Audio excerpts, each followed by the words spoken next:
थोड़ा सा नर्वसनेस था, इसे मैं समझ गया। रिदम कहीं थी और दिल कहीं और था, चित्त कहीं और था।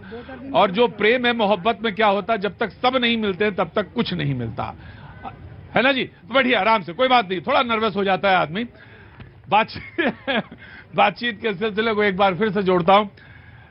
आज हमारे साथ डॉक्टर राजू वाघमारे साहब मौजूद हैं, बहुत बहुत शुक्रिया डॉक्टर साहब, कांग्रेस से आज अपना पक्ष रखने के लिए।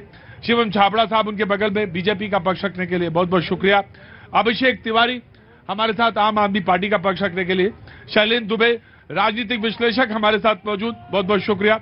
जगदीश शर्मा जी अध्यक्ष राहुल प्रियंका गांधी सेना, बहुत बहुत शुक्रिया। आसिफ रमीज दाऊदी साहब राजनीतिक विश्लेषक हैं और दुबई में रहते हैं, आज हमारे साथ मौजूद है, कुछ दिनों के लिए आए हैं, बहुत बहुत शुक्रिया, thank you so much. Ambar Zaidi सामाजिक कार्यकर्ता, बहुत बहुत शुक्रिया, thank you so much. Amit Srivastava ji राजनीतिक विश्लेषक, बहुत बहुत शुक्रिया, थैंक यू सो मच। और मोहम्मद रफी अता साहब रंग बिरंगे कुर्ते के साथ, बहुत। हाँ जी, भगवा ये हो, भगवा तो मतलब ये तो कलर बता देंगे, कुछ कारण क्या है, क्यों कारण क्या होता है? भगवा को तो इन्होंने ऐसा कर दिया कि जैसे हवा आ गया है, ऐसा बना दिया है।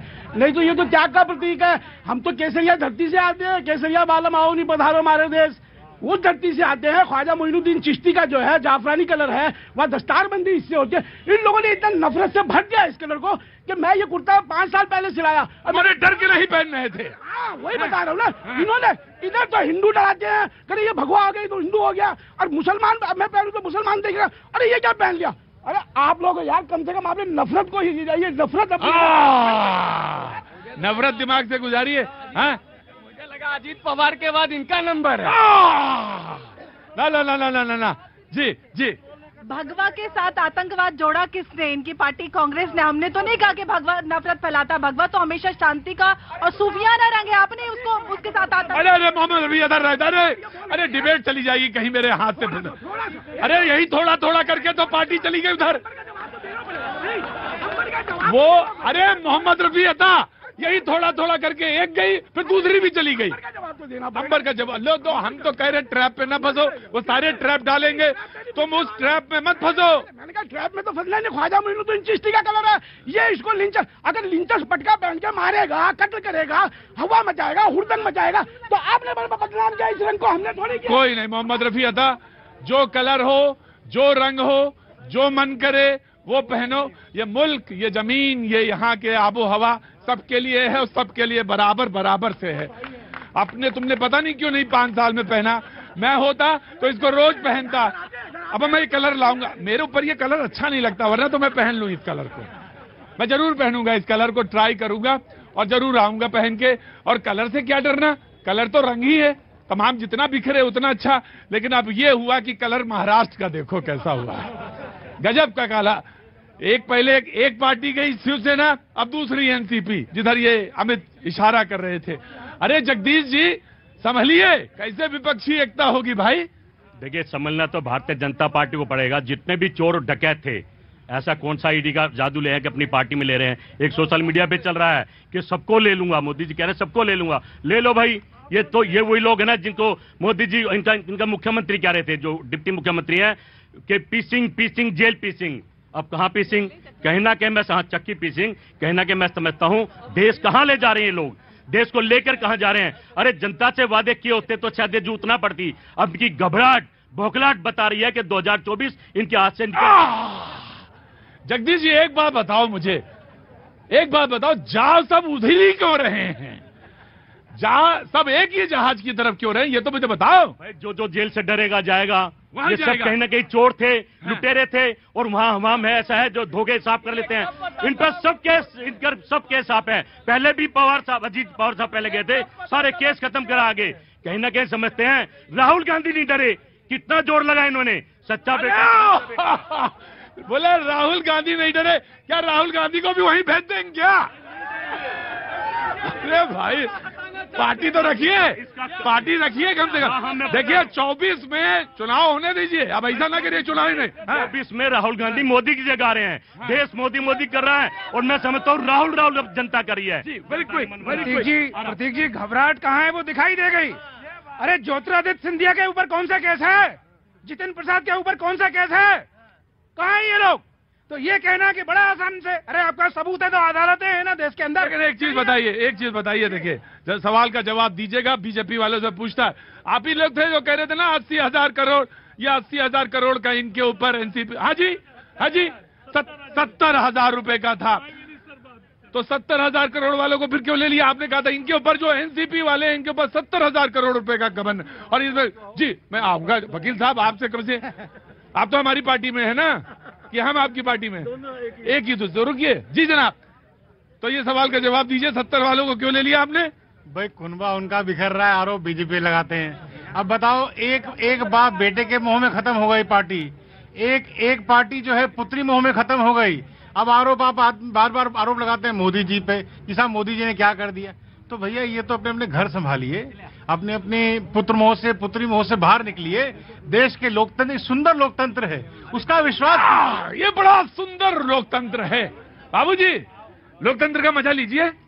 हाँ, कहाँ से आना हुआ? बात आपने बताया शालीमार बाग से। जब कुछ बोलना चाहते हैं जरा फटाफट बोलिए। क्या बोल रहे हैं जी? बीजेपी आनी है, 24 में भी आनी है, अभी राज बीजेपी का ही रहेगा। हाँ जी, राज बीजेपी का ही रहेगा। और देश को डुबोना है तो कांग्रेस राहुल गांधी को लिया हो। भारत माता की। रुको भाई, रुको, मैं आ गया। जगदीश जी, यहाँ पर रुकिए, पहले कौन? डॉक्टर वाघमारे, मैं आ रहा हूँ, ऑफकोर्स आ रहा हूँ जी। डॉक्टर साहब देखिए, ये जो बात कह रहे थे, मोदी जी ने मध्य प्रदेश में जाके वार्निंग दे दी कि 70,000 करोड़ का घोटाला है और मैं सबको जेल में डालूंगा। 2 दिन के बाद सब बीजेपी के गुट में। तो बीजेपी यहाँ बताती है कि हम कुछ नहीं करते, लेकिन इनका डीएनए, इनके कपड़े निकल चुकी है सत्ता के लिए किस भी हद तक जाने का, सबको पैसे का, खोके का और ईडी का भय दिखाने का और अपने जेब में लेके घूमने का, ये इनका काम है बस। मैं आया जगदीश जी, मैं आम आदमी पार्टी। एक मिनट दो, एक मिनट। किसका? अरे हर सारे सवालों का जवाब थोड़ी ना। क्या उम्र है बाबूजी आपका? उम्र? हाँ, अरे अभी तो 16 साल की है। हर आदमी का जवाब नहीं दिया जाता। हर अब वो 69 की उम्र के कह रहे हैं 24 में मोदी। भाई लंका में भी ये कहते रावण, पता नहीं लगा कहाँ चला गया रावण। तो इस तरह मोदी कर रहे हैं, 24 में उनको भी नहीं पता। अच्छी बात नहीं होती तुलना इस तरह से करना। ठीक है जी। मुझे तो बड़ा जो है आश्चर्य होता है, ये लोग तमाम जो है ना ईडी पे प्रश्न खड़ा करते हैं। इनको बेसिक जानकारी होनी चाहिए कि ईडी तब कार्रवाई करती है जब प्रथम दृष्टया कोई शिकायत होती है। अरे 15 राज्यों में आपके विपक्षी सरकारें हैं, भाजपा या अन्य दलों के जो नेताओं के बारे में बात करते हैं, करिए आप एफआईआर उन पे जो है। क्यों नहीं ईडी कार्रवाई करेगी? आपने क्या चूड़ियां मार रखी हैं? अरे ना, वकील साहब मैं आया जी। बाबूजी कहाँ से आना हुआ? झालावाड़ राजस्थान। झालावाड़ राजस्थान। तो इस बार तो चुनाव हो रहे हैं ना आपके यहाँ? हो गए, ऑफकोर्स आना होगा। तो कैसे आना हुआ इधर झालावाड़ से? एम्स में आया था। एम्स में सब ठीक तो है ना? चलिए, ऊपर वाला ईश्वर सबको बहुत अच्छा स्वास्थ्य दे। कुछ कहना चाहते हैं? हाँ बोलिए क्या? ये सब कह रहे हैं कि ये भ्रष्ट तो ये चले गए, तो इनके पार्टी में सब भ्रष्ट नजर नहीं आते हैं इनको। कल अजित पवार भ्रष्ट नहीं था क्या कल? आज कैसे हो गया? आज कैसे हो गया? जी मैंने इनकी पार्टी में जाते हैं तो ठीक हो जाते हैं, यही कह रहे हैं ना? इनके पास वॉशिंग में आती है, ये बीजेपी में आते हैं तब भ्रष्ट बताते हैं ये एनसीपी। हाँ, मतलब वो मुझे कहने में क्या था, इनके पास कौन सी ऐसी वॉशिंग मशीन है, कौन सा ऐसा वॉशिंग पाउडर है? हाँ जी, कांग्रेस वाले कह रहे हैं कि ये एनसीपी वाले भ्रष्ट थे अजित पवार। तो वो थे तो कल क्यों नहीं बोला उन्होंने? मेरे से उल्टी बात कर रहे थे। ये बोले कि अजित पवार जी अगर कल आज भ्रष्ट हो गए तो कल क्यों नहीं बोल रहे थे? कल तो आप ही के यहाँ थे, तब आपने क्यों नहीं बोला? देखिए हम ये नहीं कह रहे कि वो भ्रष्ट थे कि नहीं थे। एक बात सही है कि आज तक इस भारतवर्ष में, सुनो जरा, सुनने की कोशिश करो। आज तक जितने भारतवर्ष में जितने भी राजनीतिक लोगों के ऊपर ईडी का केस लगा, जिस दिन वो भाजपा में गए सब इंक्वायरी बंद हो गई, सब इंक्वायरी बंद, एक की भी इंक्वायरी नहीं। अगर ये बोल रहे हैं कि ये गलत है, मैं कल राजनीति छोड़ दूंगा, सबके ऊपर की इंक्वायरी बंद कर। वाघमारे साहब महाराष्ट्र से आते हैं, बोले राजनीति छोड़ दूंगा जी। अब एक आम आदमी पार्टी जो बिल्कुल जवाब दे दीजिएगा। मैं आ रहा हूँ, ठंडे हो जाइए। प्रतीक भाई ये लाइट ठंडे कहाँ हो जाए, 24 से चुनाव, तुम उधर ठंडे हो जाइए। ये लाइट है, इसका भी स्टैंड है। लोटा होता है उसका भी पेंदी होता है, साइकिल होता है उसका भी स्टैंड होता है, लेकिन भारतीय जनता पार्टी के ना तो कोई ईमान है, ना कोई धर्म है, ना कोई स्टैंड है। मुझे कंप्लीट करने दो। मैं ये क्यों कह रहा हूँ प्रतीक भाई, भोपाल के अंदर भारतीय जनता पार्टी के सबसे बड़े नेता नरेंद्र मोदी जी जाते हैं, बोलते हैं एनपीपी के ऊपर लगभग 75,000 करोड़ का घोटाला है, और वो सारे भ्रष्टाचारियों को अपने पार्टी में ला करके राजभवन भेज करके मंत्री का शपथ दिलाते हैं। तो एक बात तो तय है कि भारतीय जनता पार्टी या नरेंद्र मोदी को भ्रष्टाचार से कोई दिक्कत नहीं है। वो कहते हैं भ्रष्टाचार करो लेकिन मेरे पार्टी में आकर के करो, इसलिए। और ये बहुत गलत ट्रेंड है प्रतीक भाई।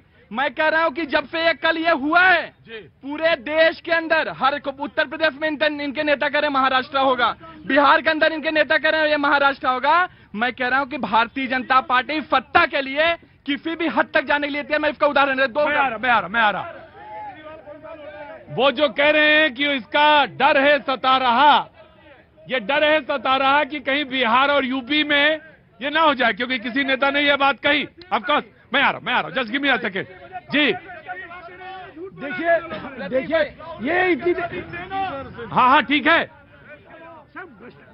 मैं चुपचाप खड़े रहना। प्रतीक भ्रष्टाचारी कौन है ये तो सबको पता है। जितने भ्रष्टाचारी शारदा घोटाले में जो भ्रष्टाचारी थे, आपको नाम लेने की जरूरत ही नहीं, सारे भाजपा में आ गए थे, उसके बाद सफेद हो गए जितने हैं इनके। अच्छा, जो असम के मुख्यमंत्री कौन थे, असम के आज मुख्यमंत्री, कल तक तो वो चोर उचक्के सारा कुछ थे, उसके बाद आ गए इनके लिए हिंदुत्व के ठेकेदार हो गए, हिंदुत्व के ठेकेदार हो गए इनके। अरे इनमें ये बहुत जबरदस्त होड़ लगी रहती है। जो भाजपा में जाता है ना, जो ये समझता है योगी आदित्यनाथ से ज्यादा जाके है ना, मैं दो उलझुलूल बोलूं, दो आग उगलूं, वो तो इनके बाद भ्रष्टाचार। तो आप सोच रहे कि ऐसा ही उनको वोट मिलना है, मतलब उल जलूल बोलने से वोट मिलना है क्या? उल जलूल बोलने से वोट। अच्छा पुनीत जी, सॉरी प्रतीक जी, कितना ही उल जलूल बोले, राहुल गांधी का उसमें कोई मुकाबला नहीं कर सकता जितना उल जलूल राहुल गांधी बोल के पूरे देश को एंटरटेन, जितना देश को एंटरटेनमेंट करते हैं। एग्जैक्टली, बाइक ठीक कर लेते हैं, कभी दुकान पे पहुंच जाते हैं, उल जलूल बोलने से लेके हरकतें करते हैं, मोहब्बत की दुकान खोलते हैं और विपक्षी एकता के लिए पता नहीं क्या क्या करते हैं, लेकिन हर दिन इनके विपक्ष से कोई ना कोई निकलकर टूट के जा रहा है। और सवाल इनको खुद करना चाहिए, खुद से, कि विपक्षी एकता क्यों नहीं बन पा रही है। लाख कोशिश करने के बाद मोहब्बत की दुकान, ये वो, विदेश जाना, भारत को बदनाम करना, सब कुछ कर लिया, बट एकता क्यों नहीं हो पा रही है? क्योंकि इस देश की राजनीतिक पार्टियों को 2024 साफ नजर आ रहा है कि भविष्य कहाँ है, तो सब अपना भविष्य देख रहे हैं, अंधकार में किसी को नहीं जाना। जी आया, हाँ जी बोलिए, कहाँ से आना हुआ? मैं दिल्ली से हूँ, पालम विधानसभा से। इस देश का विकल्प सिर्फ कांग्रेस है। विकल्प सिर्फ कांग्रेस है? हाँ जी, कांग्रेस के अलावा और कोई पार्टी नहीं है मेरे हिसाब से। कमाल क्या कर दिया, अकेला आदमी मिल गया तो कमाल कर दिया क्या? अरे बहुत सारे लोग हैं भाई, ऐसा मत करिए जगदीश जी, बहुत सारे लोग बोल सकते हैं कांग्रेस, अकेला आदमी मिल गया तो ऐसा नहीं कर। हाँ जी, क्या नाम है आपका? BL मेहरा। मेरा साहब कहाँ से आना हुआ? पालम। अरे घबराइए नहीं, मतलब आए तो हैं। कांग्रेस ही एक विकल्प है देश का, और कोई विकल्प है और कोई नहीं है। कांग्रेस एक विकल्प है। मैं आ रहा। अरे भाई आम आदमी पार्टी भी है, मैंने मान लिया जी। मैं जवाब दूंगा कांग्रेस। मैं दाऊदी साहब से की तरफ मुखातिब होता हूँ। आप दुबई में रहते हैं, आज शो में मेरे शरीक हो रहे हैं, बहुत बहुत शुक्रिया जी।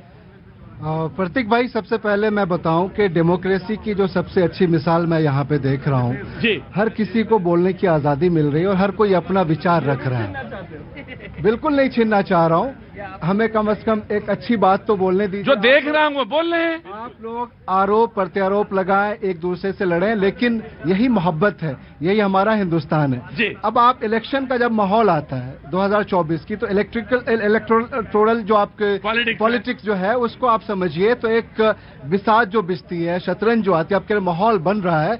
वैसे में अभी एक शुरुआत है। आप देखें 40 सीट से ऊपर की जितने भी स्टेट्स है वहां से शुरुआत होगी।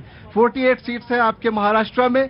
वहां आपने देखा कि कैसे अजीत पवार ने पहले भी अभी ये कोई पहली बार नहीं है कि वो किसी पार्टी में जा रहे हैं, और खास तौर से वो सरकार बनाने की कोशिश करके डिप्टी सीएम बनना था। एम्बिशन उनका अपना एक अपनी जगह पे है, और ये तमाम चीजें आप आने वाले दिनों में देखते रहेंगे। इसको समझने की ये जरूरत है कि आप पार्टीज एक दूसरे पे इल्जामात लगाएंगे, और ये हमारा राइट है, यही हमारी डेमोक्रेसी है। लेकिन आने वाले दिनों में आप देखें, चाहे बिहार हो चाहे बंगाल हो, जहां पे आप 42 सीट्स हैं, बिहार में 40 है, यहां से शुरुआत होती है, और हर किसी को ये कोशिश होती है, जो पर्व होता है डेमोक्रेसी में, जीतने का और हारने का, सरकार बनाने का, सब अपनी अपनी कोशिशें करेंगे, और सब ये कोशिश करेंगे कैसे जीते। अंत में जीत भारत और हिंदुस्तान का होना चाहिए। बहुत अच्छी बात है, बहुत बढ़िया बात कही आप। मैं पूछ लूं एक बात आपसे, आप वेजिटेरियन हैं या नॉन वेजिटेरियन हैं? ये तो राज की बात है।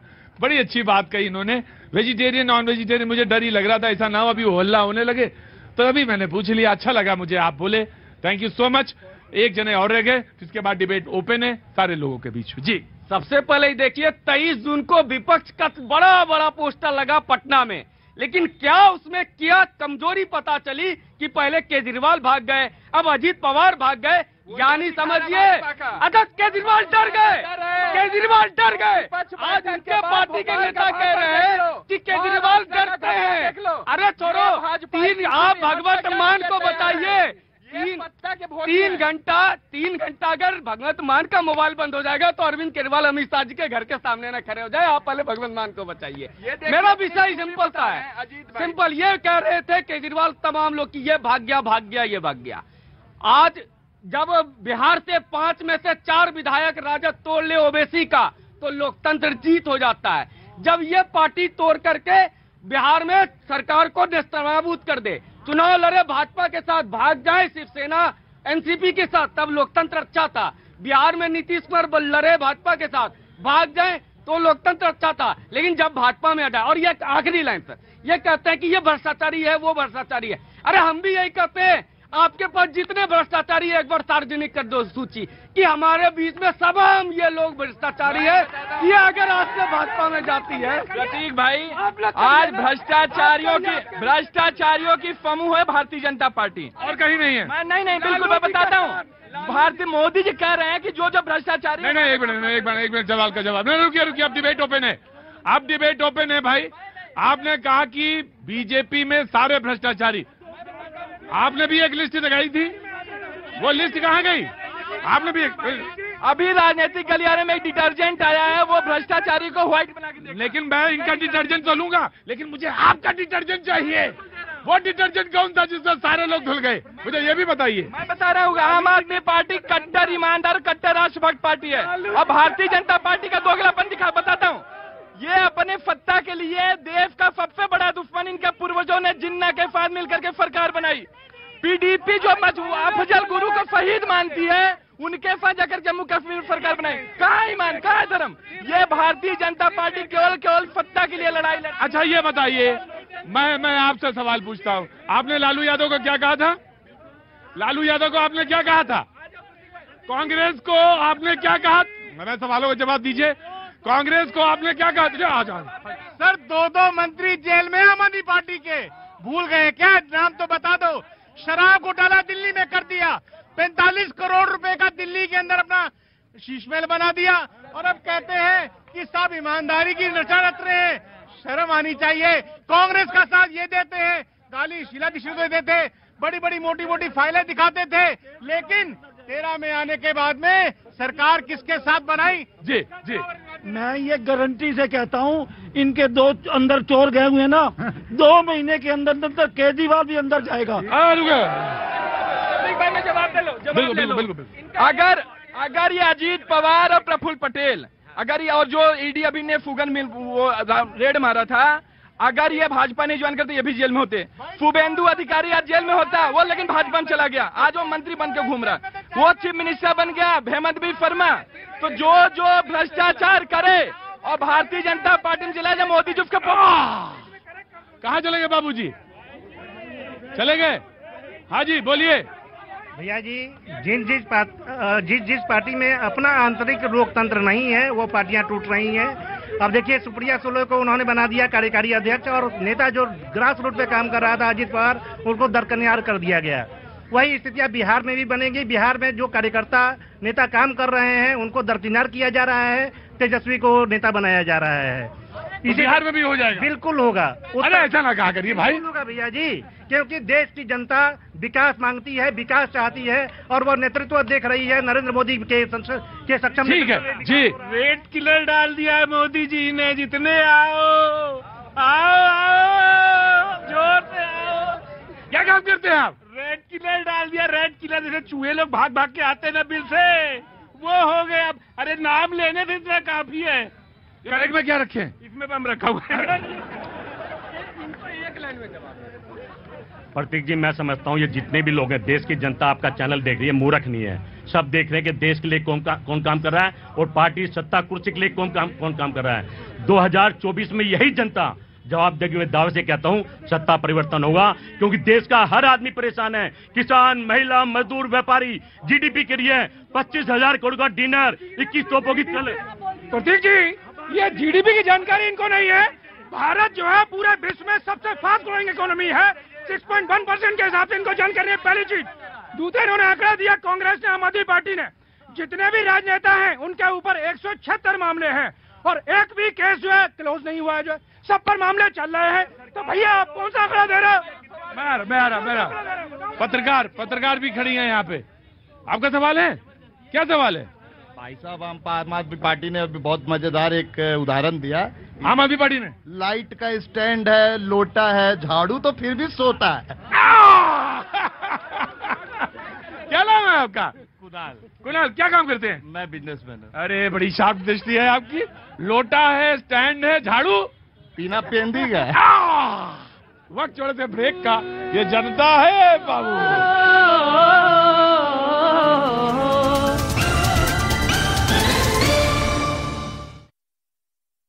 को देर रात पार्टी दफ्तर पहुंची, प्रेस कॉन्फ्रेंस की। उन्होंने अजीत पवार और अपने भाई बहन के रिश्ते पर कहा कि उनके रिश्ते में कोई कड़वाहट नहीं आई है और ना ही आएगी। हालांकि उन्होंने राजनीति को परिवार से अलग रखते हुए कहा कि जहां बात पार्टी की है तो ये प्रोफेशनल है। जिसके बाद पत्रकारों ने उनसे शिंदे सरकार में अजीत पवार के भविष्य के बारे में पूछा तो उन्होंने साफ साफ कहा कि बच्चा अभी पैदा हुआ है, जिसकी उम्र महज 24 घंटे है।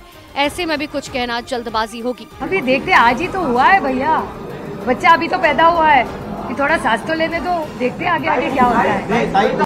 सुप्रिया सुले ने कहा कि भाई होने के नाते वो हमेशा दादा यानी कि अजीत पवार के साथ रहेंगी, लेकिन पिता होने के नाते शरद पवार के साथ रहना भी उनका फर्ज है। उन्होंने शरद पवार को सभी पार्टी वर्करों के लिए चहीता बताया और कहा कि अजीत पवार ने जो कुछ किया उससे पार्टी और पवार परिवार को पीड़ा पहुंची है। तो सुप्रिया सुले के साथ प्रेस कॉन्फ्रेंस में जितेंद्र आव्हाड भी मौजूद थे, जिन्हें पार्टी में टूट के फौरन बाद एक बड़ी जिम्मेदारी दे दी गई। उन्हें विधानसभा में नेता विपक्ष चुन लिया गया और इसकी जानकारी विधानसभा स्पीकर को भी दे दी गई। बतौर नेता विपक्ष बागी विधायकों पर कार्रवाई के सवाल पर उन्होंने कहा कि अभी अधिकार उनके पास नहीं है, इसीलिए वो शरद पवार के आदेश का इंतजार करेंगे। उनको नई जिम्मेदारी की पुष्टि एनसीपी के स्टेट प्रेसिडेंट जयंत पाटिल ने की। दोपहर में ही हमने जितेंद्र आव्हाड साहब को चीफ व्हिप के नाते उनको अपॉइंटमेंट दी है और वो अभी काम कर रहे हैं। वहीं जितेंद्र आव्हाड ने कहा कि पार्टी में टूट के बाद राहुल गांधी समेत उन सभी विपक्षी दलों के नेताओं के फोन शरद पवार को आए जो पटना में आयोजित विपक्ष की बैठक में शामिल हुए थे और सभी ने बतौर एनसीपी उनको समर्थन देने की बात कही। तो अजीत पवार के बगावत करने के बाद भी एनसीपी नेताओं के निशाने पर अजीत पवार या उनसे साथ जाने वाला कोई भी विधायक नहीं है। माना दरअसल ये जा रहा है कि शरद पवार की रणनीति है कि अभी बागी विधायकों को टारगेट नहीं करना है ताकि उनकी वापसी की संभावना बनी रहे और इसीलिए एनसीपी के निशाने पर बीजेपी और शिवसेना के शिंदे गुट है, जिसके तहत सबसे पहले विधानसभा अध्यक्ष को बागी विधायकों को अयोग्य ठहराने के लिए ईमेल के जरिए एक डिस्क्वालीफाई पिटीशन फाइल की गई। जितेंद्र के मुताबिक विधानसभा अध्यक्ष से 4 बार फोन से संपर्क करने की कोशिश की गई, लेकिन उन्होंने फोन नहीं उठाया। अभी मुझे चिंता है कि एकनाथ शिंदे साहब की समस्या बढ़ जाएगी और उनका जो महत्व था कि वो उधर गए इसलिए तो भाजपा की सरकार महाराष्ट्र में आई, तो वो 40 लेके गए। अब ये इनके साथ कितने हैं 2-3 दिन में क्लियर हो जाएगा। तो एकनाथ शिंदे को पर्याय ढूंढने का प्रयास भाजपा ने किया है। जयंत पाटिल ने आशंका जताई कि 40 विधायकों के साथ अजीत पवार को अपने साथ मिलाने के बाद अब बीजेपी विपक्ष को दबाने की पुरजोर कोशिश करेगी, लेकिन एनसीपी ऐसा नहीं होने देगी। इसीलिए विधानसभा अध्यक्ष के साथ साथ इलेक्शन कमीशन को ये जानकारी दी गई कि पार्टी की मंजूरी के बिना एनसीपी विधायक सरकार में शामिल हुए हैं। इसीलिए असली एनसीपी अजीत पवार गुट नहीं बल्कि शरद पवार गुट है। इधर एनसीपी में फूट के बाद महाविकास अघाड़ी के नेता एक सुर में भारतीय जनता पार्टी और सीएम शिंदे पर हमलावर हो गए हैं। उद्धव ठाकरे को एक झटके में सत्ता से उतार फेंकने वाले एकनाथ शिंदे अब उद्धव के निशाने पर हैं। उद्धव गुट इस बात की खुशी मना रहा है कि अब बतौर सीएम एकनाथ शिंदे के गिने चुने दिन ही बाकी रह गए हैं और इसीलिए उद्धव गुट वाली शिवसेना के प्रवक्ता संजय राउत इसे बदलाव का नहीं बल्कि बदले का दौर बता रहे हैं। उनका मानना है कि अजीत पवार बहुत जल्द एकनाथ शिंदे को सीएम की कुर्सी से नीचे उतार देंगे। नहीं, ये बदलाव नहीं है, ये बदले का दौर है। बदलाव तो 2024 में होगा। एकनाथ शिंदे का चेहरा आपने देखा जब अजीत पवार और उनके लोग शपथ ले रहे थे, तो उनका चेहरा आप ऑब्जर्व करो। अजीत पवार का इंडक्शन इन कैबिनेट का मतलब है एकनाथ शिंदे जा रहे हैं। अब एकनाथ शिंदे मुख्यमंत्री नहीं रहेंगे। ठीक ऐसा ही बयान एनसीपी की ओर से भी आ चुका है, जिसका मतलब है कि अब महाविकास अघाड़ी के नेता एकनाथ शिंदे पर मिलकर निशाना साधने में जुट गए हैं। उधर महाराष्ट्र में राजनीतिक फेरबदल के बाद मुंबई में एनसीपी दफ्तर में जमकर हंगामा हुआ। एनसीपी के जिन नेताओं ने मंत्री पद की शपथ ली, उनके खिलाफ एनसीपी कार्यकर्ताओं का गुस्सा भड़क गया और उन्होंने शपथ लेने वाले मंत्रियों की तस्वीर दफ्तर से बाहर फेंक दी। इतना ही नहीं, मंत्री पद की शपथ लेने वाले पार्टी नेताओं की फोटो पर काली स्याही भी पोती। राजनीतिक उलटफेर से नाराज एनसीपी कार्यकर्ताओं ने दफ्तर में ही हंगामा करना शुरू कर दिया। महाराष्ट्र में एनसीपी नेता अजीत पवार ने बीजेपी से हाथ मिला लिया, जिसके बाद उन्हें डिप्टी सीएम बनाया गया। एनसीपी के 9 नेताओं ने मंत्री पद की शपथ ली। यही वजह है कि एनसीपी कार्यकर्ताओं का गुस्सा भड़क गया। महाराष्ट्र में जारी सियासी उलटफेर के बीच एनसीपी के राष्ट्रीय महासचिव नरेंद्र वर्मा ने बड़ा दावा किया। उन्होंने कह दिया कि शरद पवार फ्रंट फुट पर खेलेंगे और किसमें कितना दम है सब धीरे धीरे साफ हो जाएगा। कितने विधायक साथ में हैं, ये अब आने वाले 2-3 दिनों में स्पष्टता उसमें आएगी। एक दिन पहले एनसीपी नेता अजीत पवार 8 विधायकों के साथ एकनाथ शिंदे मंत्रिमंडल में शामिल हो गए, जिसके बाद उन्होंने प्रेस कॉन्फ्रेंस की, जिसमें उन्होंने एनसीपी के चुनाव चिन्ह पर दावा ठोका। अजीत पवार ने दावा किया कि उनके साथ और भी विधायक आएंगे, लेकिन इसी बीच एनसीपी के राष्ट्रीय महासचिव नरेंद्र वर्मा ने कह दिया कि 2 दिन में दूध का दूध पानी का पानी हो जाएगा। उधर महाराष्ट्र में हुए सियासी उलटफेर के बीच बिहार के पूर्व उप मुख्यमंत्री सुशील कुमार मोदी ने बिहार में भी उलटफेर की संभावना जता दी। उन्होंने दावा कर दिया कि विपक्षी एकता की बैठक की वजह से एनसीपी में विद्रोह हुआ और उनके मुताबिक बिहार में भी महाराष्ट्र जैसे हालात बन रहे हैं। सुशील कुमार मोदी ने दावा किया कि बिहार में महाराष्ट्र जैसी स्थिति बन सकती है, जिसे देखते हुए मुख्यमंत्री नीतीश कुमार ने विधायकों से अलग अलग बातचीत करनी शुरू कर दी। सुशील कुमार मोदी ने ये तक कह दिया कि नीतीश कुमार महाराष्ट्र में उलटफेर को लेकर डरे हुए हैं। उन्हें डर सता रहा है कि कहीं बिहार में भी कोई सियासी हंगामा न हो जाए। उधर महाराष्ट्र में एनसीपी में टूट को लेकर बिहार की राजनीति में बयानबाजी शुरू हो गई। आरएलडी सुप्रीमो उपेंद्र कुशवाहा ने इशारों में विपक्ष की एकता पर तंज कसा और कह दिया कि विपक्ष की एकता कितनी ज्यादा अटूट है, इसका ट्रेलर महाराष्ट्र में देखने को मिल गया। विपक्ष की एकता नाम का जो शिशु है वह गर्भ में ही विकलांग है, इस बात का पता महाराष्ट्र की घटना से चला है। इतना ही नहीं, इशारों में उन्होंने बिहार के मुख्यमंत्री नीतीश कुमार पर भी निशाना साध दिया। उन्होंने कह दिया ये इसलिए भी होना था क्योंकि जिस मां के गर्भ में विपक्षी एकता का शिशु था वो मां ही कुपोषित है। उपेंद्र कुशवाहा ने कहा कि अभी तो ये शुरुआत है, आगे आने वाले दिनों में विपक्षी एकता के कई टुकड़े होंगे। हालांकि सुशील कुमार मोदी के दावे पर जेडीयू नेता मदन सैनी ने तंज कसा। उन्होंने साफ कह दिया कि बिहार में गठबंधन के नेता एकजुट हैं और विकास के लिए मिलकर काम कर रहे हैं। मदन सैनी ने कहा कि बिहार में महाराष्ट्र जैसा कुछ नहीं होने वाला। कोई माइकल लाल यहाँ पैदा लिया है जो माननीय मुख्यमंत्री श्री नीतीश कुमार जी का कोई काट पैदा कर सके। मदन सैनी ने सुशील कुमार मोदी पर पलटवार करते हुए कहा कि जेडीयू को कोई तोड़ नहीं सकता। बिहार में गठबंधन के नेता एकजुट हैं और मिलकर काम कर रहे हैं। इधर बिहार के सहरसा से बीजेपी विधायक आलोक रंजन ने महाराष्ट्र में हुए एनसीपी में टूट को लेकर बड़ा बयान दिया। उन्होंने दावा किया कि बिहार में बहुत जल्द खेल होगा और तेजस्वी यादव। एक अनोखी खुशबू ब्लैकस्टोन अगरबत्ती। एनसीपी में बगावत पर दोनों गुटों में जोर आजमाइश तेज। प्रफुल्ल पटेल और सुनील तटकरे को शरद पवार ने पार्टी से निकाला। अजीत गुट ने तटकरे को बनाया प्रदेश अध्यक्ष। दिल्ली में प्रगति मैदान के कन्वेंशन सेंटर में केंद्रीय मंत्रिपरिषद की बैठक। प्रधानमंत्री मोदी कर रहे हैं मंत्रियों के काम की समीक्षा।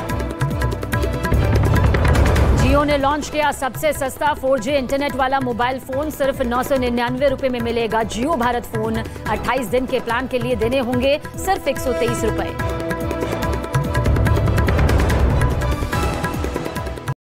हालांकि उन्होंने राजनीति को परिवार से अलग रखते हुए कहा कि जहां बात पार्टी की है तो ये प्रोफेशनल है। जिसके बाद पत्रकारों ने उनसे शिंदे सरकार में अजीत पवार के भविष्य के बारे में पूछा तो उन्होंने साफ साफ कहा कि बच्चा अभी पैदा हुआ है जिसकी उम्र महज 24 घंटे है। ऐसे में भी कुछ कहना जल्दबाजी होगी। अभी देखते आज ही तो हुआ है भैया, बच्चा अभी तो पैदा हुआ है कि थोड़ा सांस तो लेने दो, देखते आगे आगे क्या होता है। सुप्रिया सुले ने कहा कि भाई होने के नाते वो हमेशा दादा यानी कि अजीत पवार के साथ रहेंगी, लेकिन पिता होने के नाते शरद पवार के साथ रहना भी उनका फर्ज है। उन्होंने शरद पवार को सभी पार्टी वर्करों के लिए चहीता बताया और कहा कि अजीत पवार ने जो कुछ किया उससे पार्टी और पवार परिवार को पीड़ा पहुंची है। तो सुप्रिया सुले के साथ प्रेस कॉन्फ्रेंस में जितेंद्र आव्हाड भी मौजूद थे, जिन्हें पार्टी में टूट के फौरन बाद एक बड़ी जिम्मेदारी दे दी गई। उन्हें विधानसभा में नेता विपक्ष चुन लिया गया और इसकी जानकारी विधानसभा स्पीकर को भी दे दी गई। बतौर नेता विपक्ष बागी विधायकों पर कार्रवाई के सवाल पर उन्होंने कहा कि अभी अधिकार उनके पास नहीं है, इसीलिए वो शरद पवार के आदेश का इंतजार करेंगे। उनको नई जिम्मेदारी की पुष्टि एनसीपी के स्टेट प्रेसिडेंट जयंत पाटिल ने की। दोपहर में ही हमने जितेंद्र आव्हाड साहब को चीफ व्हिप के नाते उनको अपॉइंटमेंट दी है और वो अभी काम कर रहे हैं। वहीं जितेंद्र आव्हाड ने कहा कि पार्टी में टूट के बाद राहुल गांधी समेत उन सभी विपक्षी दलों के नेताओं के फोन शरद पवार को आए जो पटना में आयोजित विपक्ष की बैठक में शामिल हुए थे और सभी ने बतौर एनसीपी उनको समर्थन देने की बात कही। तो अजीत पवार के बगावत करने के बाद भी एनसीपी नेताओं के निशाने पर अजीत पवार या उनसे साथ जाने वाला कोई भी विधायक नहीं है।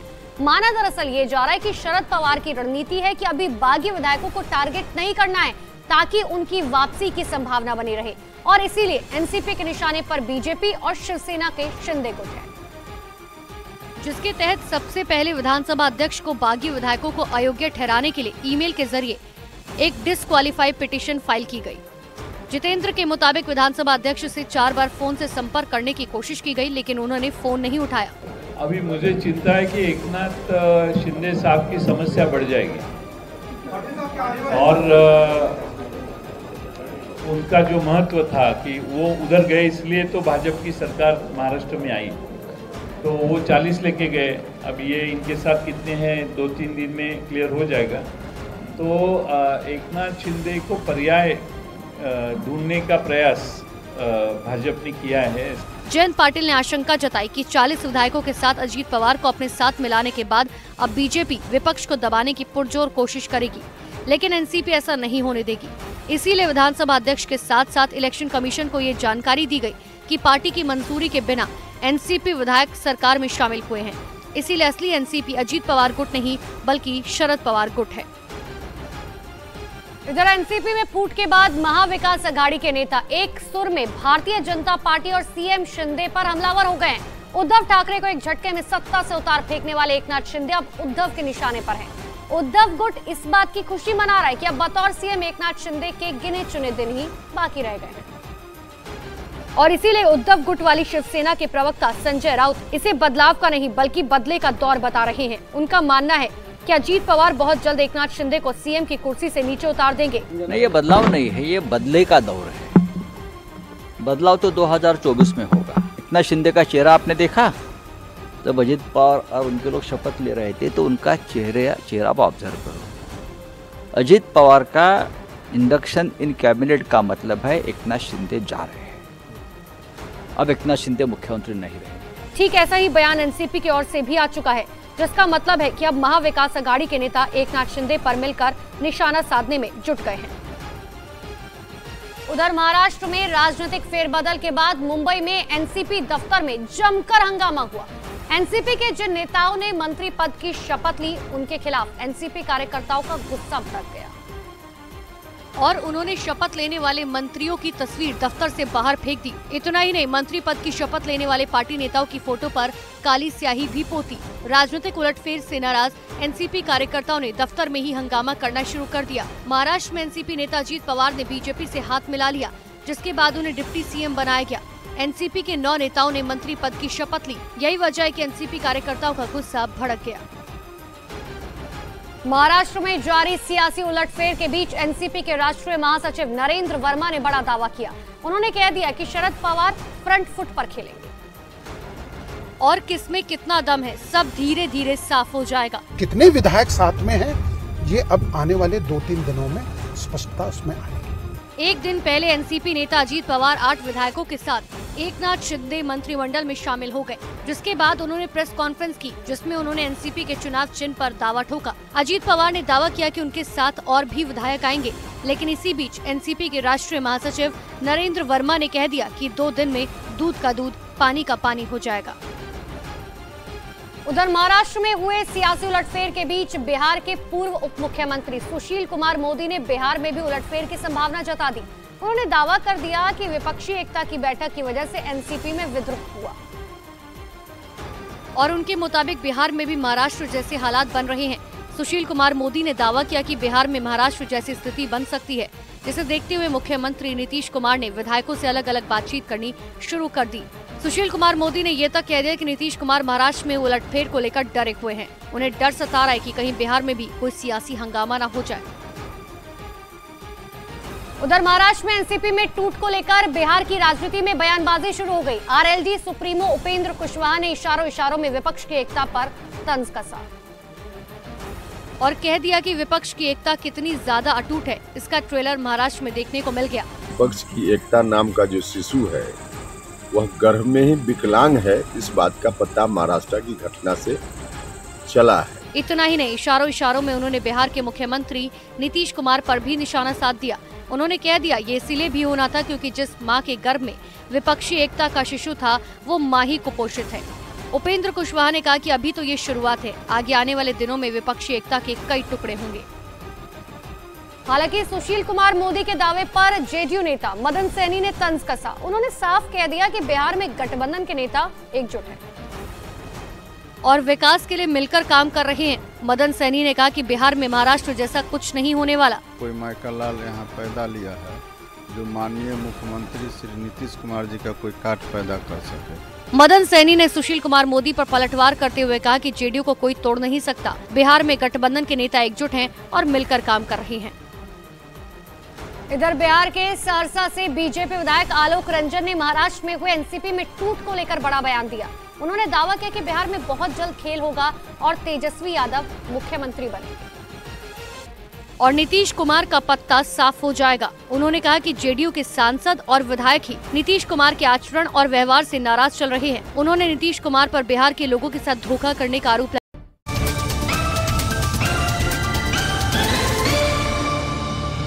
बन बन ढूंढन जाऊं, बन बन ढूंढन जाऊं, कितहूँ छिप गए कृष्ण मुरार, बन बन ढूंढन जाऊं। शीश मुकुट और कानन कुंडल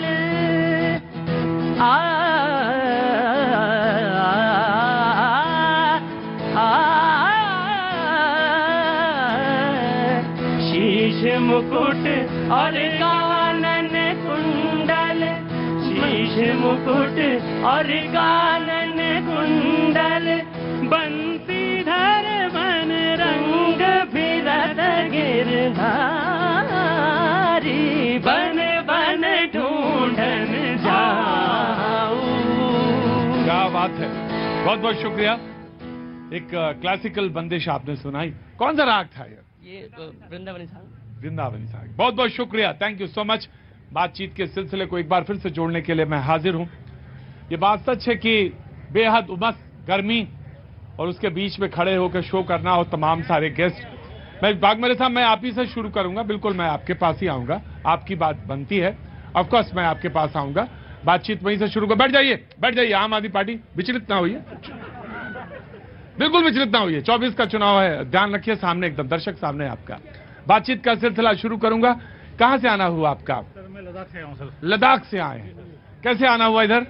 पर्सनली आपका शो देने से। करगिल से बहुत सारे लोग, लद्दाख से भी बहुत सारे लोग आते हैं। जी जी सर, पर्सनली आपका शो देने से, because you are a fear and dashing personality sir. वो तो सब ठीक है, अलग बात। कुछ वहां से आए हैं तो कुछ बताइए हमें, कुछ वहां की बात की, कोई परेशानी की कोई बात, कोई चीज, चुनाव का माहौल। चुनाव का माहौल तो बस स्टार्ट है सर, अभी हमारे वहाँ का वो चुनाव अभी अगले साल होने वाला है। हाँ। तो लोग सब जुड़े हुए हैं अपने अपने उसमें। जी बहुत अच्छी बात है, बहुत अच्छी बात है। जनाब कहाँ से आपका आना हुआ? गुवाहाटी। गुवाहाटी से, एक उधर लद्दाख है और इधर गुवाहाटी है, बहुत अच्छी बात। साहब बताइए क्या कहना चाहते हैं? सर एक ही बात बोलूंगा। हाँ जी। अभी इतना टाइम तक हम लोग देख रहा था, इतना दिन टीवी में देखा था। हाँ। तो इतना जो आप लोग ऑपोजिशन सब मिलके जो बोल रहा है, 9 साल हो गया मोदी जी यहाँ पे आए, है ना? हाँ जी। तो इतना डर क्यों सबको? इतना डर क्यों है मोदी जी से? कम से कम कुछ टाइम तो दीजिए ना। 75 साल हो गया हमारा, इसका अंदर 9 साल ही हुआ ना मोदी जी का। हाँ। बाकी साल तो आप लोग का ही था ना। तो कम से कम थोड़ा तो टाइम दीजिए, देखिए क्या कर सकता है, देखिए क्या कर सकता है। और जो आम आदमी पार्टी का आदमी को एक बात बोलूंगा। हाँ। वो लोग बोलते थे इतना दिन सफा है, सबसे सफा है, सबसे साफ है, साफ है। अभी 23 तारीख का जो मीटिंग गया वहां पे तो सब इतना दिन जिसको गाली देते थे उसका साथ कैसे बैठ लिया? आप ये बोलिए, बैठना नहीं चाहिए था। अगर आप सफा है तो बैठना नहीं चाहिए था। अगर आप साफ हैं तो बैठना नहीं चाहिए था, फिर आप क्यों बैठे हैं? मैं आता हूं, पहले जवाब दीजिए। मैं फिर से कहता हूं प्रतीक भाई कि आज हिंदुस्तान का लोकतंत्र खतरे में है। लोकतंत्र खतरे में इसलिए है कि जिस तरीके पे ट्रेंड भारतीय जनता पार्टी वाले चला रहे हैं, जिनको पूरा कैंपेन भारतीय जनता पार्टी चुनाव से पहले लॉन्च कर दी, सबसे बड़ा भ्रष्टाचारी है, और उसी भ्रष्टाचारी को अपने पार्टी में ला करके उप मुख्यमंत्री बनाती है। ये सीधा सीधा जनता का अपमान है, महाराष्ट्र के 13 करोड़ लोगों का अपमान भारतीय जनता पार्टी ने। मैं अभिषेक जी को अगर मुझसे कोई पूछे कि 100 में कितने नंबर, बिल्कुल नहीं, 100 में पूरे 100, पूरे 100 में 100। पूछो क्यों? 100 में 100 इसलिए कि बड़ा कठिन सवाल था आपका, और इस सवाल का जवाब बहुत आसान नहीं है देना। लेकिन अभिषेक आपको 100 में 100 है नंबर। और आप ये बताइए, ताली बना के क्यों हंस रही थी आप? बताइए। मैं इसलिए हंस रही थी कि ये वो पार्टी है कि जिन्होंने कट्टर ईमानदारी को, इसी को कैंपेन किया, इसी के बिना पर इन्होंने कहा कि हमें तो सत्ता का लालच नहीं है। अभी मेरी अजीत पवार भ्रष्टाचारी है कि नहीं? आज भारतीय जनता पार्टी वाले बता दें। पहले आपके भ्रष्टाचारों की पोल खुल जाए, उसके बाद दूसरों की बात कीजिएगा। पहले आप अपनी बात कीजिए। मनीष सिसोदिया की जमानत याचिका फिर से कोर्ट ने खारिज की है। इनकी पार्टी के नेता जेल में पड़े हुए, कट्टर ईमानदार को आधार बनाकर कहते हैं हमसे ज्यादा ईमानदार नहीं है। वाघमारे साहब कांग्रेस, वाघमारे साहब कांग्रेस आता हूं। देखिए, एक बात आप सभी लोगों ने याद रखनी चाहिए, राजनीति में एक पार्टी से दूसरे पार्टी में लोग आ जा सकते हैं, लेकिन अपने दम के ऊपर, अपने मत के ऊपर, ना कि उनके गले में फंदा डाल के। अरे अजीत पवार जी कितने बार के विधायक हैं? मैं बोल रहा हूँ, मेरी बड़े नेता है महाराष्ट्र के। मेरी बात सुनिए। ये जितने भी लोग ने महाराष्ट्र में शपथ ली है, सबके ऊपर ईडी के केसेस है। मैं एक सवाल पूछता हूँ, मैं एक मिनट, मैं एक सवाल सबको पूछता हूँ। पूरे देश के अंदर 9 साल में सिर्फ और सिर्फ विरोधी दल के लोग भ्रष्टाचारी है और ईडी उनके पीछे है। भाजपा में एक भी नहीं है, सब दूध के धुले हैं। इस सवाल का जवाब दो। और दूसरी बात, इस सवाल का जवाब लेते दूसरा फिर लेते हैं। जी बताओ, सवाल का जवाब है। कर्नाटक के एक विधायक, भाजपा विधायक को अभी कन्विक्शन हुआ है, इसी दौर में हुआ है।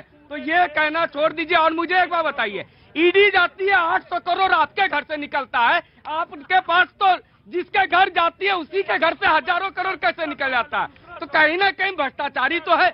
आप 10 साल में थे, मोदी जी को रगड़ते रह गए, तारी पार करते रह गए, आपने तो उनके एक आरोप सीधे नहीं कर पाया। जी मैं आया, दूसरा सवाल मैं आया। देखिए, नोटबंदी किया मोदी जी ने। नोटबंदी जैसा इतना बड़ा भ्रष्टाचार पूरे देश में नहीं है, क्योंकि किसको मालूम नहीं कितना नोट को प्रिंट किया, कितना नोट किसके पास गया। आज 9 साल में एक ही पार्टी पूरे देश में खर्चा कर रही है, वो बीजेपी है। जिगर का जख्म ऊपर से मालूम होता है। मालूम है इनको कैसे कैसे ये कर रहे थे। आप कानपुर से हैं क्या? अरे हम इलाहाबादी हैं भाई।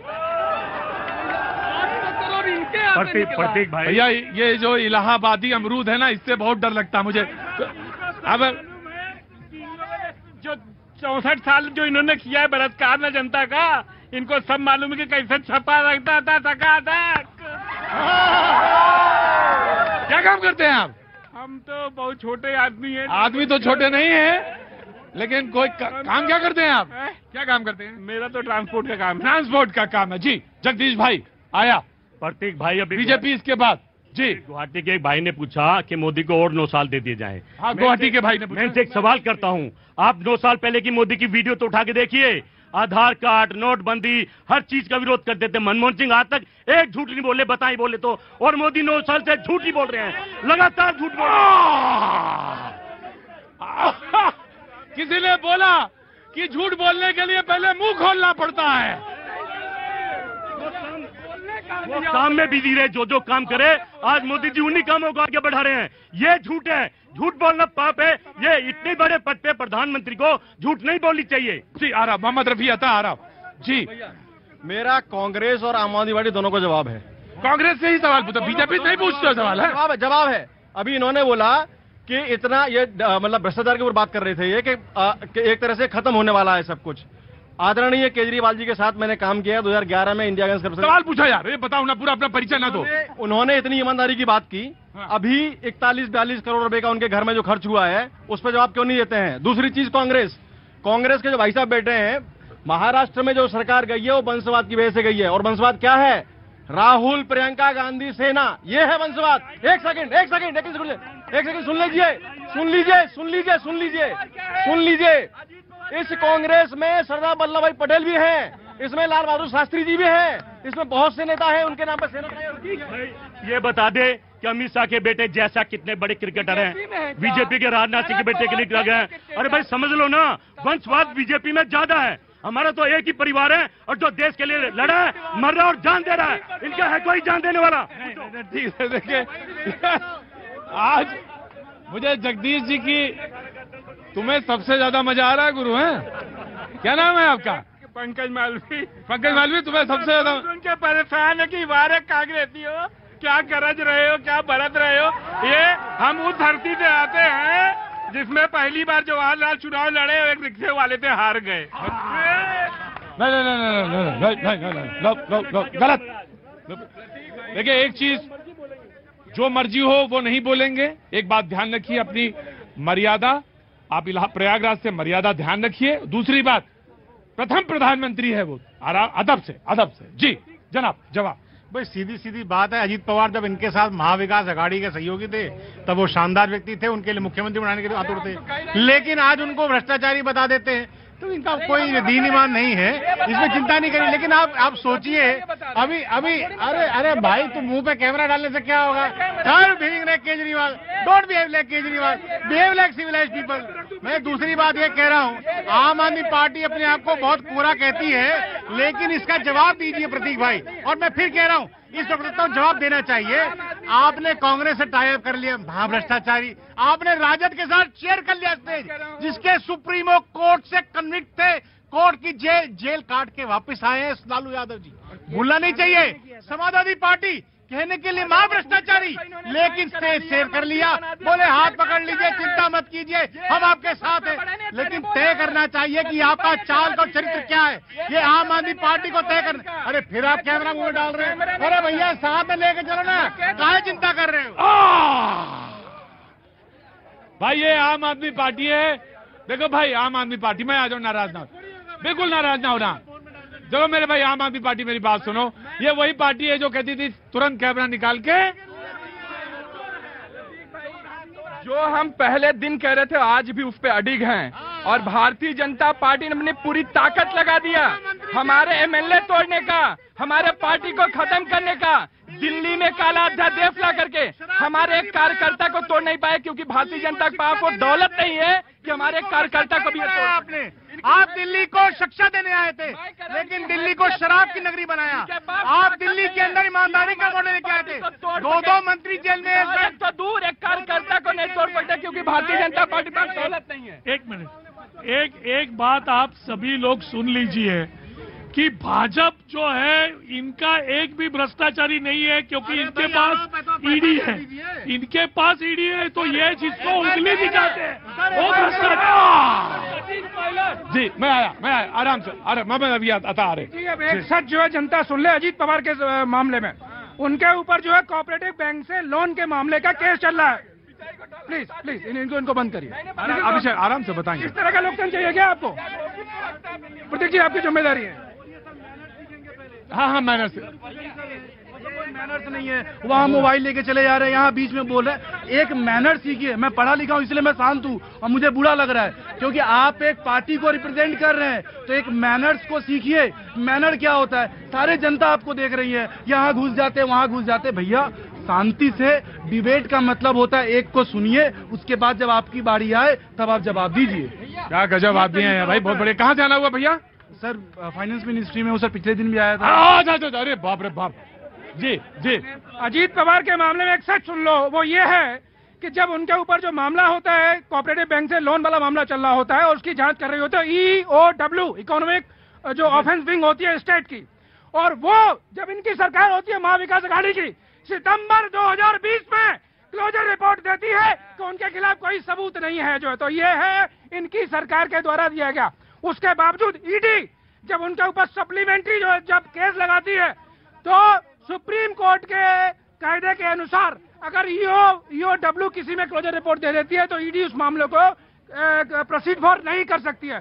तो भैया बताओ, आप अजीत पवार को जो है भ्रष्टाचारी कर रहे हो या उनको जो है दागदारी करो? जरा बताओ। जी आ रहा मोहम्मद रफी। देखिए इतना बड़ा मोहम्मद रफी अता का सुन लो भाई। इतना बड़ा ये कर रहे हैं, तो शोर हो रहा है। मैं तो एक ही बात कहूंगा, ये जो हो रहा है ना, इसका एक ही मतलब लब्बल हुआ अब ये कि लोकतंत्र के डकैत जो है ना, लोकतंत्र के डकैत इस वक्त सत्ता में आ गए हैं, तो बिल्कुल लोकतंत्र की डकैती।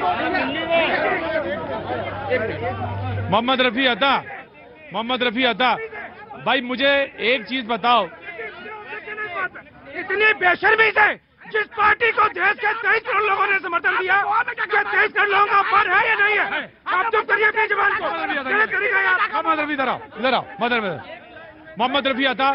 मोहम्मद रफी अता, इतना सुंदर नाम मोहम्मद रफी, इतना सुरीला नाम। नहीं मोहम्मद रफी अता, ये गलत बात है। डकैत शब्द नहीं देंगे, बिल्कुल नहीं देंगे। पहले खड़े हुए चुपचाप, खड़े। Mohammad Rafi Ata, this is very bad. Mohammad Rafi Ata मैं शो से बाहर निकाल सकता हूँ इस लफ्ज पे, बिल्कुल शो से बाहर निकाल दूंगा इस वाले मामले में। बिल्कुल डिसिप्लिन में रहना। किसी भी अगर इतनी सहन शक्ति नहीं है कि किसी को कुछ भी डकैत कह दो, चाहे कुछ हो, कुछ कह दो, ये गलत बात है, ये नहीं बोलना चाहिए। आप अपनी बात कहिए, लॉजिक के साथ कहिए। जी मैं आ गया, मैंने समझा दिया जी। मेरा कहना यह है कि ये हमारे देश की जनता पार्टी बनना कब बंद करेगी? भाई ये जो देवेंद्र फडणवीस आरोप लगा रहे थे, भाजपा वाले कहते कि वो झूठ बोल रहे थे, वो मक्कार आदमी था जो आरोप लगा रहा था अजीत पवार पे। अभी भोपाल में मोदी जी कह रहे हैं कि ये जितने विपक्षी दल एकजुट हो रहे हैं 20 करोड़ का घोटाला करेंगे। सब के सब इनके गिरबान काले हैं। इन सबको जांच किया जाए। ADR की रिपोर्ट बताती है सारे विधानसभा राज्यसभा में इतने भ्रष्टाचारी बैठे हैं, लेकिन जनता पार्टी बन रही है। हम सपा के समर्थक हैं, हम कांग्रेस, देश के समर्थक कब बनोगे भाई आप लोग? क्या बात है, वाह, बहुत अच्छी बात। हाँ बोलो, चलो। सर सीधी सरल बात है। आचार्य चाणक्य ने कहा था कि राजनीति में ना ही कोई स्थायी रूप से मित्र होता है, ना ही स्थायी रूप से दुश्मन होता है।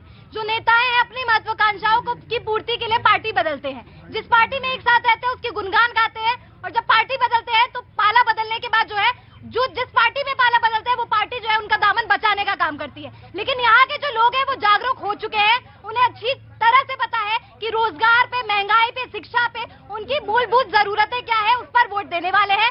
तुष्टीकरण की राजनीति पर वह वोट नहीं देने वाले। वह पार्टी पार्टी समझ जाइए किसको बोला जा रहा है। बहुत अच्छा, ये पत्रकार बनना चाहती हैं और मुझे लगता है अच्छा बोलती हैं अभी। जी मैं हाँ जी बाबूजी नमस्ते। नमस्ते जी। कहाँ से आना हुआ? मैं आया तो गाजियाबाद से, मूल निवासी मैं पीओके का हूँ, आया गाजियाबाद से हूँ अभी मैं। पीओके का मूल निवासी हूँ। अच्छा तो फिर पीओके में ही मिलेंगे आपसे हम।